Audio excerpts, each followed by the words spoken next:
तो चलिए ब्रेक के बाद एक बार फिर से आपका स्वागत है। कृष्ण जन्मोत्सव भीलवाड़ा में भी धूमधाम से मनाया जाएगा। इसे लेकर भीलवाड़ा शहर समेत जिले भर के मंदिरों में तैयारियां जोरों पर हैं। मंदिरों में झांकियां सजाने की तैयारी होने लगी है और ख़ास बात यह है कि हर मंदिर में अलग अलग तरह की झांकियां सजाई जा रही है। ख़ास बात इस बात को लेकर के भीलवाड़ा के पेच के बालाजी में आज़ादी के 75वें अमृत महोत्सव की थीम पर भी झांकी सजाई गई है, जो कि देश को समर्पित है। जन्माष्टमी है और कृष्ण भगवान का जन्मदिन पूरे शहर में धूमधाम से मनाया जाएगा। हर मंदिर में झांकियां सजने लगी है, धूमधाम से तैयारियां हो रही हैं। हम खड़े हैं भीलवाड़ा के पेचेरिया बालाजी के मंदिर में। जैसा कि आप यहाँ देख सकते हैं किस प्रकार की तैयारी है। यहाँ पे राम मंदिर की झांकी बनाई गई है। ये जो झांकी कल दिखेगी राम मंदिर के स्वरूप में दिखेगी। यहाँ पे कलकत्ता से जो कारीगर हैं वो इस झांकी को बनाने आए हैं और ये जो मंदिर में सजावट की गई है आज़ादी के 75वें अमृत महोत्सव की थीम पे की गई है। मैं मेरे सहयोगी से कहूँगा कि आपको दिखाए किस प्रकार से तिरंगा स्वरूपी ये जो ऊपर लगा रखा है, ये आज़ादी के 75 महोत्सव के अनुसार लगा रखा है। उस थीम पे पूरी ये तैयारी की गई है। यहाँ तक कि जो बालाजी का जो चोला है वो भी झंडे तिरंगे स्वरूप में लगा रखा है। और आपको दिखाना चाहूँगा कि 1100 किलो पंजीरी का प्रसाद तैयार कराया जा रहा है। आप देख सकते हैं कि जितने भी भक्त हैं इस पूरी तैयारी में लगे हुए हैं और छोटे छोटे पैकेट्स में पंजीरी पैक की जा रही है ताकि कल जो भक्त यहाँ पर दर्शन करना है उनको बांट सके। हमारे साथ इस मंदिर के महंत हैं आशुतोष जी, आइए इनसे बात करते हैं। सर, क्या तैयारियां हैं कल की, किस प्रकार से किस धूमधाम से ये पूरा महोत्सव मनाया जाएगा? भीलवाड़ा में सर्वप्रथम उत्सव इसी मंदिर से आरंभ हुआ। छोटे छोटे मंदिरों में छोटे छोटे रूप में झांकी बनाई जाती थी।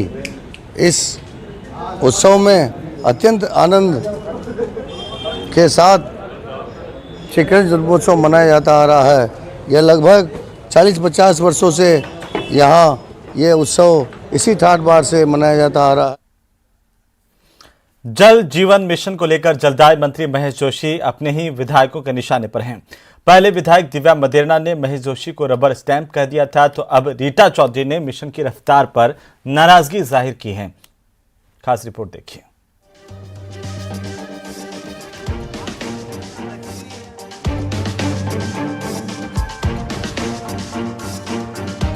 दो 2024 तक हर घर नल से जल पहुंचाने के निश्चय के साथ केंद्र सरकार ने जल जीवन मिशन शुरू किया, लेकिन प्रदेश के जलदाय मंत्री महेश जोशी इस योजना की धीमी रफ्तार को लेकर अपनी पार्टी के ही विधायकों के निशाने पर हैं। इस योजना को लेकर विधानसभा सत्र के दौरान कांग्रेस विधायक दिव्या मदेरणा ने तो मंत्री महेश जोशी को रबर स्टैंप तक कह दिया था। शहर से आते हैं, गांव के व्यक्ति की समस्या समझते हैं कि नहीं समझते, मुझे इस पे प्रश्न चिन्ह है। मैं रेगिस्तान से आती हूं। महसूस करना तो बहुत दूर की बात है। आप रेगिस्तान के व्यक्ति की मंत्री महोदय समस्या जानते भी है क्या? मेरा प्रश्न चिन्ह है। डिपार्टमेंट के प्रिंसिपल सेक्रेटरी पूरा डिपार्टमेंट चला रहे हैं। The whole department of PhD is run by the principal secretary. I am very sorry to say the minister is a rubber stamp. Nothing has been told to him. Divya Maderna की बात को अब आगे बढ़ाया है मंडावा से कांग्रेस विधायक रीटा चौधरी ने। उन्होंने पीसीसी में जन सुनवाई के दौरान खुलेआम अपनी नाराजगी जाहिर की। मंत्री जी से साफ कहा, इस जेजेएम को संभालो थोड़ा सा। 2 साल से मेरा काम लंबित चल रहा है। 2019 में प्रोजेक्ट पास हुआ था, लेकिन आज तक काम पूरा नहीं हुआ। जेजेएम को संभालो थोड़ा सा। 2 साल से मेरा लंबित चल रहा है। 2 साल से 19 में प्रोजेक्ट पास हुआ था, 20, 21, 22। रीटा नाराज हुई तो मंत्री जी एक्शन में आए और एक्सीएन से 3 दिन में प्रगति रिपोर्ट मंगवाने के निर्देश दिए। महेश जोशी ने कहा कि योजना में केंद्र और राज्य की बराबर की हिस्सेदारी है।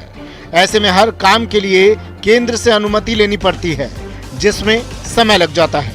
तो ये कोई अकेले केंद्र सरकार की योजना नहीं है। पहली बात दिखाया जा रहा केंद्र सरकार की योजना है। नंबर 2 बात, इस योजना में चूंकि केंद्र और राज्य के समन्वय भी बैठाना पड़ता है। कुछ चीज़ें केंद्र को कुछ इस योजना में चूंकि केंद्र का भी पैसा लग रहा है, हमको सारी अनुमति केंद्र से लेनी पड़ती है।